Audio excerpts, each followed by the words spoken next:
प्रयागराज में उत्तर प्रदेश लोक सेवा आयोग के बाहर प्रतियोगी छात्र अपनी मांगों को लेकर डटे हुए हैं। छात्रों के आंदोलन ने बड़ा रूप ले लिया है। इन सबके बीच प्रतियोगी छात्रों ने सीएम योगी के बटेंगे तो कटेंगे के बयान की काट निकालते हुए अपना एक नारा दिया। धरने पर बैठे छात्रों का नारा है, न बटेंगे न हटेंगे। वहीं छात्रों के समर्थन में सपा मुखिया अखिलेश यादव भी उतर आए हैं और ट्वीट करके योगी सरकार पर कटाक्ष कर रहे हैं। सपा मुखिया ने एक्स पर लिखा, योगी बनाम प्रतियोगी, छात्र हुआ माहौल।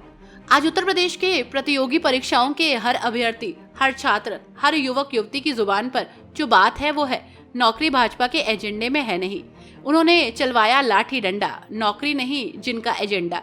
नहीं चाहिए अनुपयोगी सरकार, भाजपा सरकार नहीं धिक्कार है। अयोग्य लोगों का अयोग्य आयोग नहीं चाहिए। भाजपा के लोग जनता को रोजी रोटी के संघर्ष में उलझाए रखने की राजनीति करते हैं, जिससे भाजपाई सांप्रदायिक राजनीति की आड़ में भ्रष्टाचार करते रहे। सालों साल वैकेंसी या तो निकलती नहीं है या फिर परीक्षा की प्रक्रिया पूरी नहीं होती है। भाजपा ने छात्रों को पढ़ाई की मेज से उठाकर सड़कों पर लाकर खड़ा कर दिया है। यही आक्रोशित अभ्यर्थी और उनके हताश निराश परिवार वाले अब भाजपा के लिए सबसे बड़ी चुनौती बन रहे हैं। नौकरी पेशा पढ़ा लिखा मध्यम वर्ग अब भावना में बहकर भाजपा के बहलावे फुसलावे में आने वाला नहीं है। अब वो व्हाट्सएप ग्रुप के झूठे भाजपाई प्रचार के शिकार अभिभावकों को भी समझ आ गया है कि अपनी सत्ता पाने और बचाने के लिए भाजपा ने कैसे उनका भावनात्मक शोषण किया। अब ये लोग भी भाजपा की नकारात्मक राजनीति के झांसे में आने वाले नहीं और बांटने वाली सांप्रदायिक राजनीति को नकार के जोड़ने वाली सकारात्मक राजनीति को गले लगा रहे हैं। अब कोई भाजपाइयों का मानसिक गुलाम बनने को तैयार नहीं है। अब सब समझ गए हैं, भाजपा सरकार के रहते कुछ भी नहीं होने वाला। भाजपा के पतन में ही छात्रों का उत्थान है। भाजपा और नौकरी में विरोधाभासी संबंध है। जब भाजपा जाएगी तभी नौकरी आएगी।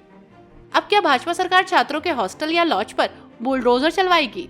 भाजपाई जैसे शिद्दत से नाइंसाफी का बुलडोजर चला रहे हैं, अगर उसी शिद्दत से सरकार चलाई होती तो आज भाजपाइयों को छात्र आक्रोश से डरकर अपने घरों में छुपकर नहीं बैठना पड़ता। आंदोलनकारियों के गुस्से से घबराकर भाजपाइयों के घरों, दुकानों, प्रतिष्ठानों और गाड़ियों से भाजपा के झंडे उतर गए हैं।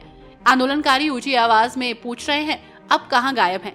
दुनिया की सबसे बड़ी पार्टी का दावा करने वाली भाजपा के नेता और कार्यकर्ता क्या ये सिर्फ समाज को बांटने के लिए बाहर निकलते हैं? जिस समय छात्रों की आवाज में आवाज मिलाने का समय है, उस समय ये भाजपाई कहीं दबे छिपे काट रहे हैं सत्ता की मलाई। नकारात्मक भाजपा और उसकी नकारात्मक झूठी राजनीति का समय पूरा हो गया है। जन जन कहे आज का, नहीं चाहिए भाजपा। इस बीच मंगलवार को भी यूपीपीएससी कार्यालय के बाहर प्रतियोगी छात्रों का विरोध प्रदर्शन जारी है।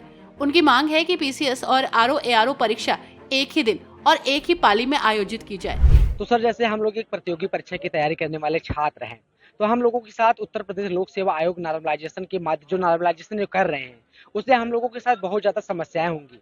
कौन से छात्र प्री क्वालिफाई करेंगे, कौन से छात्र प्री क्वालिफाई नहीं करेंगे। अभी तक तो छात्र तय करते थे कि उनका कितना ज्यादा क्वेश्चन सही है, उनका होगा या नहीं होगा। लेकिन जब नॉर्मलाइजेशन ये लोग लागू कर देंगे, उससे छात्र को इसके बारे में जानकारी नहीं होगा कि कौन ज्यादा क्वेश्चन सही किया है, उसका नॉर्मलाइजेशन के माध्यम से ये लोग कम कर देंगे, कौन कम किया है उसका ज्यादा कर देंगे। तो इससे हम लोगों के साथ भविष्य में बहुत ज्यादा समस्याएं आने वाली हैं। अभी आपने पूछा कि हम आह्वान क्या कर रहे थे मोबाइल फोन पे, तो मैं आपसे बताना चाहता हूं कि मैं छात्रों से, अपने साथियों से फोन करके, उनके वीडियो कॉलिंग करके उन्हें आंदोलन स्थल के बारे में उन्हें दिखा रहे थे और उनसे आह्वान कर रहे थे कि आप लोग अपने सभी साथियों को, अपने दोस्तों को, जो भी आपके पास व्हाट्सएप ग्रुप हो, जो भी आपके पास सोशल मीडिया प्लेटफॉर्म हो, आप लोग वहां पर जाकर अपने साथियों को आह्वान करिए कि जो आपके भाई, जो आपके बड़े भाई, जो आपके यहाँ पर जो सीनियर हैं, जो आंदोलन कर रहे हैं, आप लोग उनका सपोर्ट करिए। क्योंकि यदि आज आप लोग यहाँ पर आंदोलन स्थल पर आकर यदि आप लोग सपोर्ट यहाँ पर नहीं करेंगे, तो भविष्य में अभी जो उत्तर प्रदेश लोक सेवा आयोग मनमानी कर रहा है, यदि आज हम लोग इस लड़ाई को नहीं जीतेंगे तो ये लोग और भी मनमानी करेंगे, हम लोग कुछ भी नहीं कर पाएंगे। जी, हम लोग कल सुबह से ही यहाँ पे डटे हुए हैं और बिना खाए पिए बिल्कुल खुली आसमान के नीचे हम, हमारी बहनें, छात्र छात्राएं दोनों यहाँ संघर्षरत हैं।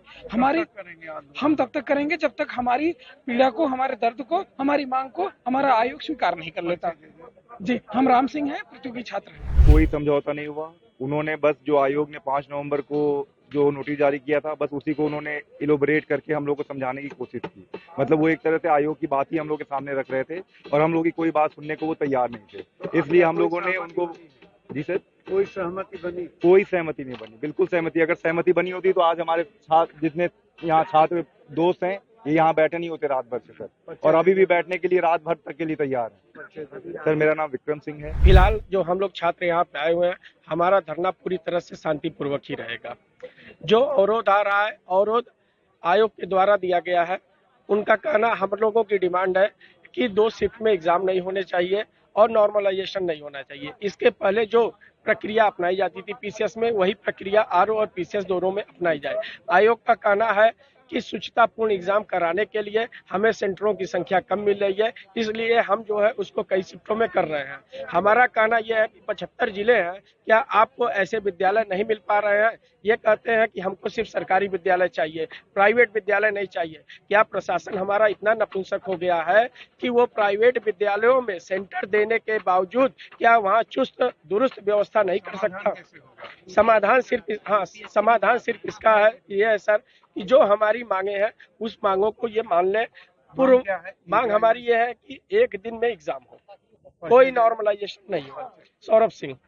जितने भी बच्चे यहाँ पे आए हुए हैं, जो सीरियस कैंडिडेट है, जो आयोग के एग्जाम दे रहा है, वही यहाँ पे आया। आज जो यहाँ पे नहीं आया ना, समझ लीजिए वो अपने जीवन में कभी कोई डिमांड नहीं कर पाएगा। और सबसे बड़ी चीज, मैंने पिछली बार पीसीएस का एग्जाम दिया था, मेरा 2 नंबर से रुका था, और उस 1 साल में मैं सोची कि 2 नंबर मेहनत करके 2 नंबर अचीव कर लूंगी।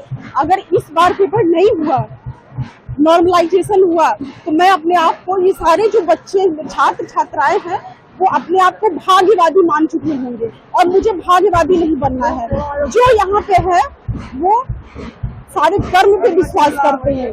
बस हमें चाहिए कि 1 डे 1 शिफ्ट एग्जाम हमें चाहिए, इससे ज्यादा हमें कुछ नहीं।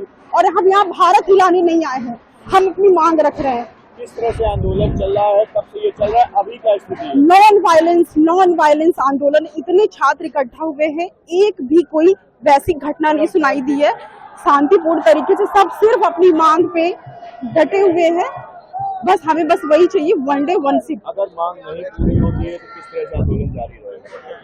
सुप्रीम कोर्ट का वैसे भी वर्डिक्ट आ चुका है कि बीच में कोई भी अगर डिसीजन, खेल के बीच में कोई भी वैसे नियम नहीं बदले जाते हैं। वैसे भी हम लोग अगर चाहे तो सुप्रीम कोर्ट के वर्डिक्ट के बेसिस पे हम लोग ये एग्जाम नहीं करवाएंगे, लेकिन हमें फ्यूचर का सोचना है, हमें फ्यूचर का देखना है।